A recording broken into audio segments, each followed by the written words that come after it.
अस्सलाम वालेकुम। So today we are going to talk about epilepsy. Epilepsy epilepsy से पहले बल्कि हम सिजर की बात करते हैं। सिजर क्या होता है?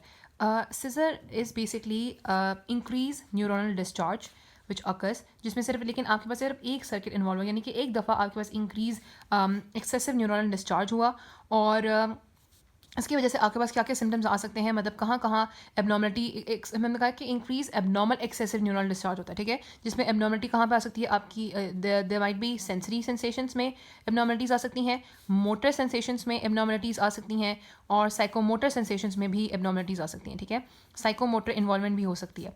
अब जो सेंसरी में हमने कहा कि जो सेंसरी सीजर्स होते हैं, सेंसरी टाइप्स ऑफ सीजर्स होते हैं, उसमें कहाँ कहाँ एबनॉर्मलिटीज़ आ सकते हैं, उसमें किस किस तरह की एबनॉर्मलिटीज़ आ सकती हैं। सो सेंसरी के अंदर यू माइट हैव तीन तरह की सेंसेशन आपके पास जिसमें होती है, जिसमें आ सकती हैं। एक आती है आपकी जो होती है सोमैटिक सेंसेशन। सोमैटिक सेंसेशन में क्या होता है कि फॉर एग्जांपल एक जो बंदा है जिसको प्रॉब्लम हुई है, उसी तो तुमने कहा कि उसके लाइट सुनने से क्या हुआ कि उसको उसकी लिम एक बहुत अजीब तरह की उसकी बर्निंग सेंसेशन फील हुई है या कुछ किसी भी तरह की सेंसेशन फील हुई है, तो वो एक सोमैटिक सेंसेशन है जो कि एबनॉर्मल सोमैटिक सेंसेशन है। उसको लाइट के स्टिमुलेशन से अपने लिम में कोई सेंसरी स्टिमुलेशन फील हो रही है। फिर विजुअल, ठीक है, विजुअल आपकी होती हैं। जो विजुअल सेंसेशंस होती हैं वो होती हैं आपके पास मेनली कहाँ पे जाती हैं, आपके पास कहाँ पे जाके टर्मिनेट करती हैं, यू नो कि ये आपका सेरिब्रल कॉर्टेक्स होता है और यहाँ पे ये लैटरल सर्कस है और ये यहाँ पे आपका इस तरह से ब्रेन स्टेम इस तरह से स्टार्ट हो जाता है, ठीक है, रफली इसी तरह का होता है। तो होता ये कि यहाँ पे लैटरल जो सर्कस होता है उसकी स्टेम नीचे पड़ता है इंसुलर कॉर्टेक्स, वहाँ पे जा रही होती है आपकी विजुअल सेंसेशन। तो मेनली जो विजुअल सेंसेशन इंसुलर कॉर्टेक्स में जा रही है उसकी वजह से क्या क्या प्रॉब्लम आ सकती हैं, यू कैन हैव नोजिया की प्रॉब्लम आ सकती हैं उसको, ठीक है, नोजिया के अलावा क्रैम्प्स हो सकते हैं। तो ये होती हैं जो कि विसेजर्स के केस में जो है वो नोजिया के क्रैम्प्स हो सकते हैं। इसके अलावा तीसरी सेंसेशन हो जाती है हमारी सोमैटिक हो गई, विजुअल होगी, स्पेशल सेंसेशन, ठीक है। स्पेशल सेंसेशन में फॉर एग्जांपल उसको कोई स्पेशल सेंसेशन में आप याद रखना है कि फॉर एग्जांपल आपको पता है कि विजुअल कॉर्टेक्स के डिफरेंट एरियाज होते हैं। अगर प्राइमरी विजुअल कॉर्टेक्स इन्वॉल्व है तो उसको यहाँ पे वो जो चीज़ है वो सही से नजर नहीं आ रही होगी। अगर आपके पास जो एसोसिएशन विजुअल कॉर्टेक्स है वो उस चीज़ को जो है उसकी इमेज कोई और बन रही होगी, मतलब आपके पास स्पेशल सेंस अफेक्ट हो सकती है जिसमें ऑल्फैक्टरी एरिया है या ऑडिटरी एरिया है या ऑब्वियसली आपकी जो टेस्ट वाला एरिया है वो सारे अफेक्ट हो सकते हैं, ठीक है। अब आ जाते हैं मोटर में। मोटर में भी आपको डिफरेंट तरह की मैनिफेस्टेशंस मिलती है। मोटर की मैनिफेस्टेशन मैं दिखा सकती हूँ, आपके पास ऑलमोस्ट कोई 5 या 4 डिफरेंट तरह की जो है वो मिलती हैं। सबसे पहले आपके पास क्या हो सकता है कि मोटर में एटॉनिक यानी कि टॉनिक हो सकता है, क्लोनिक हो सकता है, क्लोनिक, ठीक है। क्लोनिक मीन्स के बहुत ज़्यादा क्लोनिक यानी कि आपके पास जर की कॉन्ट्रैक्शन हो, फॉर एग्जांपल उसमें जर की कॉन्ट्रैक्शन हो रही है तो उसको हम क्लोनिक कहते हैं, ठीक है, जिसमें जर की मूवमेंट्स होती हैं। टोनिक होता है कि जिसमें पूरी बॉडी की, फॉर एग्जांपल हमने कहा कि पूरी बॉडी की टोन अगर इंक्रीज कर जाए तो उसको हम टोनिक कहते हैं। फिर आपके पास टोनिक क्लोनिक होती है। जो टोनिक क्लोनिक होती है उसमें क्या होता है कि पहले आपके पास जो है वो टोन इंक्रीज करे और टोन इंक्रीज करने के बाद क्या हो कि जो है ना आपकी जो है वो क्लोनिक कॉन्ट्रैक्शन स्टार्ट हो। पहले टोन इंक्रीज कर जाए बहुत ज़्यादा, वो टोन इंक्रीज कर जाए, फिर आपके पास टोनिक कॉन्ट्रैक्शन जो है वैसे करके स्टार्ट हो जाए, ठीक है। और फिर आपके पास ये, और ये नहीं रहता कि आपके पास ये साइकिल चलता रहता है, ये कोई कोरिया नहीं है। कोरिया को आप डिफरेंशिएट करते हो इससे, क्योंकि कोरिया में तो हमने कहा था ना कि आपके पास रिपीटेटिवली हो रहा होता है। और दूसरा कोरिया में भी दो टाइप होती है, रोमाटिक और हंटिंगटन। जो लोग 30 ईयर्स के अबव होते हैं उनको जो है वो हंटिंगटन प्रेजेंट करते हैं, जो 30 ईयर्स से लो होते हैं वो यूजुअली रोमाटिक फीवर के साथ आते हैं। इसके अलावा इसमें होती हैं जो रह गई है वो मायोक्लोनिक है, ठीक है, मायोक्लोनिक टाइप। मायोक्लोनिक में भी आपके पास मसल की रिपीटेटिव कॉन्ट्रैक्शन होती है। तो ये मोटर की डिफरेंट टाइप्स होती हैं। अब साइकोमोटर में क्या हो सकता है? साइकोमोटर में आपकी कुछ डिफरेंट सेंसेशन आती हैं जिसमें फॉर एग्जांपल कुछ ऐसे प्रॉब्लम हो जाती हैं कि जो बंदा होता है ना वो फैंटेसी और रियलिटी के बीच में डिफरेंशिएट नहीं कर सकता, जिसको हम हाइपर फेमिलियरिटी कहते हैं, ठीक है, बल्कि उसको हम कहते हैं सेंस ऑफ, अच्छा, हाइपर फेमिलियरिटी डिफरेंट चीज़ होती है। हाइपर फेमिलियरिटी क्या होता है उसको मैं बताती हूँ कि उसको क्या कहते हैं, क्योंकि मैंने इसको हाइपर फेमिलियरिटी लिख लिया है। तो पहले हाइपर फेमिलियरिटी के बारे में बात करते हैं। दैट इज नॉन एज डेजा वू, ठीक है, it is a French word है। डेजा वू क्या होता है कि हाइपर फेमिलियरिटी, फॉर एग्जांपल आपने किसी बंदे को देखा और आप नहीं जानते वो कौन है, लेकिन आपको फिर भी लग रहा है कि हाँ मैंने देखा हुआ है। या आप किसी जगह पे गए और आपको नहीं पता कि वो जगह कैसी है, ये पहली दफा गए हो, लेकिन फिर भी आपको पता है कि हाँ मैं देखी हुई है, तो ये प्रॉब्लम हो सकती है। इसके अलावा हमने कहा कि sense of unreality, sense of, बल्कि सेंस ऑफ रियलिटी रहती ही नहीं है, देयर सेंस ऑफ अनरियलिटी। उसमें जो बंदा होता है वो आपकी फैंटेसी के दरमियान और आपकी जो है ना वो रियलिटी के दरमियान डिफरेंशिएट कर सकता है। ऐसा बाज़ वक़्त होता है, हाँ आपके पास होता है, बच्चों में ही होता है कि वो अपनी फैंटेसी और रियलिटी के दरमियान डिफरेंशिएट नहीं करता है। अगर एडल्ट के केस में ही हो रहा है तो ऑब्वियसली एडल्ट में तो ये चीज़ नहीं होती है ना, इसको हम यहाँ पे जामे वो कहते हैं, जामे वो, ठीक है।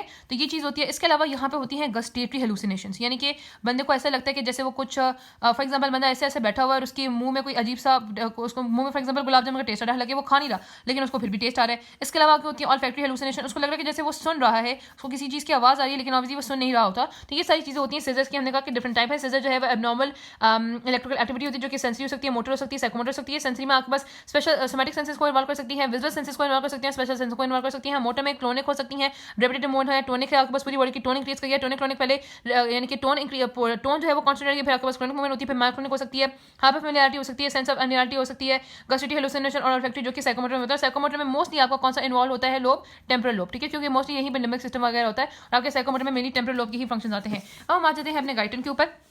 तो गाइड में लिखा हुआ है कि टेम्परेरी डिस्ट्रप्शन जो हो जाती है ब्रेन फंक्शन की which is cause by uncontrolled excessive neuronal activity, उसको हम यहाँ पे कहते हैं सिजर। अगर आपके पास किसी भी बंदे में सिजर की अकरेंस की जो यानी कि सिजर की जो अकरेंस है वो बढ़ जाती है, उसकी ससेप्टिबिलिटी किसी बंदे में बढ़ जाती है, तो उसको हम यहाँ पे कहते हैं एपिलेप्सी, रीअकरेंसी ऑफ दी सिजर्स। अब हमने कहा कि कुछ सिजर्स होते हैं जो कि सिम्टोमेटिक होते हैं, किसी सिम्टम की वजह से होते हैं। For example acute electrolyte disorder है, हाइपोग्लाइसीमिया है, ड्रग्स है, एक्लेम्सिया है, किडनी फेलियर है, हाइपरटेंशन है, मेनिंजाइटिस है। अब अगर इन ड्रग्स की मतलब इन कॉजेज के अंडरलाइन कॉज को रिमूव कर दे, फॉर एग्जाम्पल हाइपोग्लाइसीमिया है, ग्लूकोज को नॉर्मल कर दें, ड्रग्स हैं, कोकेन लेना छोड़ दे, तो फिर आपके पास ये ट्रीट किए जा सकते हैं। ठीक है, तो ये सिम्टोमेटिक आपके सीजर्स होते हैं। फिर हमने कहा कि एपिलेप्सी क्या होता है, एपिलेप्सी ऑब्वियसली रिकरेंट सीजर्स होते हैं, और हमने कहा कि brief and nearly undetectable symptoms होते हैं टू पीरियड्स और विगरस शेकिंग और कॉन्शियसनेस होते हैं। इसकी क्या कॉज हो सकती है, मेनली एपिलेप्सी की कॉज होती है ट्रॉमा या ट्यूमर या इन्फेक्शन या डीजेनरेटिव डिजीजेज या हेरिडिटरी कॉजेज हो सकते हैं। एपिलेप्सी होता क्या है कि जब हमारी बॉडी में नॉर्मल बैलेंस होता है इनहिबिटरी और एक्साइटेटरी करंट्स के दरमियान, लेकिन जब वो normal balance between the inhibitory और एक्साइटेटरी करंट्स मेंटेन ना रह सके तो फिर मेनली एपिलेप्सी होती है। तो ये मेनली एपिलेप्सी की डेफिनेशन है यहाँ पे लिखी हुई कि एपिलेप्सी क्या है कि the abnormality to maintain the balance between the excitatory and the inhibitory currents. इसके अलावा या फिर हमने कहा है कि ट्रांसमिशन इन वन और मोर रीजन ऑफ ब्रेन। ठीक है, जब एक साथ आप ब्रेन की रीजन को एक्साइट करते हो। ठीक है, अच्छा जो आपके पास एलेप्टोजेनिक ड्रग होती है यानी कि जो एपिलेप्सी कॉज करती हैं उसमें वो वाली होगी जो कि एक्साइटेशन को बढ़ाएंगी और इम्पेयर करेंगी इनहिबिशन को। जो एंटी एपिलेप्टिक ड्रग होती है वो यूजुअली अटेनुएट करती हैं एक्साइटेशन को और इनहिबिशन को कराती हैं। ठीक है, फिर हमने कहा कि आप जनरली जो एपिलेप्सी उसको दो में क्लासिफाई करते हैं। पार्शियल एपिलेप्सी होती है जो कि एक सिंगल फोकल एरिया में होती है, एक ही सेरेब्रल कॉर्टेक्स में होती है। जनरल एपिलेप्सी जो कि पूरे स्ट्रक्चर में होती है। अब जो पार्शियल एपिलेप्सी होती है इसमें एक स्मॉल लोकलाइज रीजन होता है सेरेब्रल कॉर्टेक्स का या डीपर स्ट्रक्चर हो सकता है सेरेब्रम का जहां पे आपके पास प्रॉब्लम हुई है। ये स्कार टिश्यू की वजह से हो सकती है, ट्यूमर की वजह से हो सकती है, डिस्ट्रॉयड एरिया होगा ब्रेन का, या फिर कंजेंटली डिरेंज लोकल सर्किट की वजह से हो सकती है। और यहाँ पे आपके पास लोकल रिवर्बरेटरी सर्किट चल रहे होते हैं। अब होता है यहाँ पे ये भी यहाँ पे हमने डिफरेंट फीचर्स पढ़ेंगे कि एक होता है आपके पास जैक्सोनियन मार्च। वो क्या होता है, सबसे पहले हम ये कहते हैं कि जो फोकस सीजर्स होते हैं ना वो लोकली स्प्रेड करते हैं, और वो फोकस सीजर्स ये भी कर सकते हैं कि आपके पास कॉन्ट्रालैटरल कॉर्टेक्स में चले जाएंगे, सब कॉर्टिकल एरिया में चले जाए। कैसे, थैलेमस, क्योंकि थैलेमस जो होता है ना वो आपके पास दो कॉर्टेक्स के आपस में कनेक्शन करा रहा होता है। ठीक है, तो हमने कहा कि थैलेमस से प्रोजेक्शन के थ्रू ये जो फोकल सीजर्स होते हैं ये कॉन्ट्रालैटरल कॉर्टेक्स और सब कॉर्टिकल एरिया में भी जा सकते हैं। अगर इस तरह की कोई कंट्रैक्शन की वेव जो है वो हमने कहा है कि मोटर कॉर्टेक्स में जाए और वो पास वो इट कैन कॉज, तो अगर वो मोटर कॉर्टेक्स में चली जाती है तो it can cause progressive March of muscle contraction. ठीक है, through out the opposite side of the body, beginning most characteristically mouth से वो बिगिन करती है। अपने रखने के आपके पास जो जैक्सोनियन क्रच होती है वो ऑपोजिट साइड ऑफ बॉडी में होती है। ठीक है, तो ये हमने कहा कि कॉन्ट्रैक्शन होती हैं जो कि ऑपोजिट साइड ऑफ बॉडी में होती है। हमने कहा कि बिगिनिंग करती हैं पहले माउथ रीजन में, उसके बाद वो प्रोग्रेसिव लेग रीजन में जाती है, एंड देन फिर हमने कहा कि वो ऑपोजिट डायरेक्शन में चली जाती है। उसको हम जैक्सोनियन मार्च कहते हैं, जो कि सेंसरी भी हो सकता है, मोटर भी हो सकता है। ठीक है, बात करते हैं इसको कहते हैं कि सिर्फ मोटर होता है, लेकिन ये सेंसरी भी हो सकता है। इसके अलावा यहाँ पे फीचर्स हमने बात करनी है कि यहाँ पे हो सकते हैं सिंपल पार्शियल सीजर्स हो सकते हैं, यहाँ पे आपके पास कॉम्प्लेक्स हो सकते हैं। सिंपल वो होते हैं कि जिनमें डायंसेफेलॉन की इन्वॉल्वमेंट ना हो, यानी कि जिनमें आपको कोई कॉन्शियसनेस का मसला ना हो। ठीक है, इसमें एक ऑरा होता है, ऑरा में आपके पास रिदमिकल जर्की मूवमेंट्स होती हैं। ठीक है, जिसको मायोक्लोनिक कहते हैं। यहाँ पे आपके पास पूरी बॉडी की टोनिंग हो जाती है जिसको हम टोनिक प्रॉब्लम कहते हैं। यहाँ पे टेम्परल लोब से अफेक्ट होता है। इसके अलावा जो कॉम्प्लेक्स होता है ना, कॉम्प्लेक्स में क्या होता है, यहाँ पे सिंपल थे, कॉम्प्लेक्स में क्या होता है कि आपके पास वहाँ पे कॉन्शियसनेस की इन्वॉल्वमेंट होती है, डायंसेफेलॉन की इन्वॉल्वमेंट होती है। इसके ऑरा में आपकी बस कॉन्शियसनेस इंपेयर हो जाती है। ऑटोमेटिज्म क्या होता है कि कुछ ऐसी इनवॉलंटरी मूवमेंट्स होती हैं, कुछ ऐसी यानी कि क्या नाम है उसका, स्ट्रेंज रेपिटेटिव मूवमेंट्स होती हैं जिनको हम ऑटोमेटिज्म कहते हैं। फॉर एग्जांपल चुइंग हो गई। ठीक है, चुइंग होती है, ये लिप स्मैकिंग होती है, ये ऑटोमेटिज्म में ये भी बाज़ वक़्त स्पिटिंग भी होती है। ठीक है, तो स्पिटिंग में फॉर एग्जांपल एक केस था कि जिसमें एक लेडी थी, उसकी जो बेटी है तो स्पिटिंग करी थी, तो जहाँ पे एंटी एपिलेप्टिक ड्रग्स दिए तो एंटी एपिलेप्टिक ड्रग्स से उसको जो है वो बहुत हद तक जो है वो फर्क पड़ गया। ठीक है, स्पिटिंग और यहाँ पे चुइंग लिप्स, इसको हम ऑटोमेटिज्म कहते हैं। फिर हमने कहा कि ये बहुत इंपॉर्टेंट है, पोस्ट इक्टल टाइम क्या होता है, the time after the seizure. ठीक है, prior to the return of the normal neurological function, seizure के बाद and prior to the return of the normal neurological function is known as post ictal period। ठीक है, psychomotor में हमने already discuss किया हुआ है। इसके बाद हमने कहा कि इसकी जो ये जो आपके पास वेव होती है, इसकी जो वेव होती है ना वो mainly low frequency rectangular waves होती हैं। ये वाली जो वेव नजर आ रही है ये साइकोमोटर की वेव्स होती हैं, लो फ्रीक्वेंसी रेक्टेंगुलर वेव होती है, और इनकी जो है वो 2 to 4 साइकिल पर सेकंड जो है ना फ्रीक्वेंसी होती है। अब हम आ जाते हैं जनरलाइज सीजर्स पे। जो जनरलाइज सीजर्स होते हैं हमने कहा कि diffuse excessive uncontrolled neural discharge जो कि बोथ सेरेब्रल कॉर्टेक्स का होता है, that are known as generalise seizures. Mostly idiopathic होते हैं। इसमें भी कैसा होता है क्योंकि इंटरकनेक्शन होती है दोनों कॉर्टेक्स की, थैलेमस और कॉर्टेक्स से। ठीक है, अब ये इसका क्लासिफिकेशन किस बेस पे करते हैं कि आपके पास इक्टल मैनिफेस्टेशन होती है। इक्टल का मतलब है कि आपके अटैक की फेज के दौरान जो भी इक्टल मैनिफेस्टेशन होती हैं उससे इसकी क्लासिफिकेशन होती है। एटोनिक हो सकती है, टोनिक हो सकती है, माइक्रोनिक हो सकती है। हमने कहा कि ये सब कॉर्टिकल भी जा सकती है, ब्रेन स्टेम में भी जा सकती हैं। अब इसकी दो तरह की मेन टाइप होती है, जनरलाइज टोनिक क्रोनिक ग्रैंड माल सीजर्स होते हैं, और आगे हम देखेंगे कि एब्सेंट सीजर्स होते हैं या उसको हम पिटेडोन सीजर्स कहते हैं। जो जनरलाइज टोनिक क्लोनिक ग्रैंड माल सीजर्स होती है ना, उसमें क्या होता है कि सबसे पहले एक एब्रप्ट लॉस ऑफ कॉन्शियसनेस होता है, फिर एक्सट्रीम न्यूरल डिस्चार्ज होता है जो कि आपके सेरिब्रम में, आपके सेरिब्रल कॉर्टेक्स में, डीपर एरियाज में, इवन कि वो ब्रेन स्टेम से स्पाइनल कॉर्ड में चला जाता है। अगर वो स्पाइनल कॉर्ड में चला जाता है तो आपके पास पूरी बॉडी में एक टोनिक सीजर्स होते हैं, ठीक है। अब होता है कि it will end with a tonic muscular contraction and then along with a spasmatic muscular contraction, यानी कि टोनिक क्लोनिक प्रॉब्लम होगी, ठीक है। जो हमने शुरू में पढ़ा था ना टोनिक क्लोनिक, तो यहाँ पे टोनिक क्लोनिक सीजर्स होंगे। और इसमें क्या क्या सिम्टम्स हो सकते हैं, ये बहुत इंपॉर्टेंट पूछा जाता है। पर्सन कैन स्वेलो हिज और हर टंग, और यहाँ पे इसको बाइट भी कर सकते हैं, जिसकी वजह से ब्रीदिंग डिफिकल्टी तो ऑक्सीजन कम तो साइनोसिस हो सकती है। इसके अलावा फ्रीक्वेंट यूरिनेशन और डेफिकेशन भी हो सकती है। फिर हमने कहा कि ये 3 से 4 मिनट तक लास्ट करता है, उसके बाद एक पोस्ट जैसा डिप्रेशन होता है, उसको बाद में इसका एहसास होता है कि मैंने क्या किया। हाई फ्रीक्वेंसी हाई वोल्टेज होती है, यू कैन सी ये आपके पास जनरलाइज टोनिक क्रोनिक सीजर के प्रॉब्लम है। हाई फ्रीक्वेंसी और हाई वेव है आपके पास, हाई वोल्टेज है। फिर हमने कहा इसकी इनिशियल कर सकते हैं मोस्टली एंटीबायोटिक होती है, लेकिन हेरिडिटी इंसिडेंस बहुत बहुत बहुत ज़्यादा है।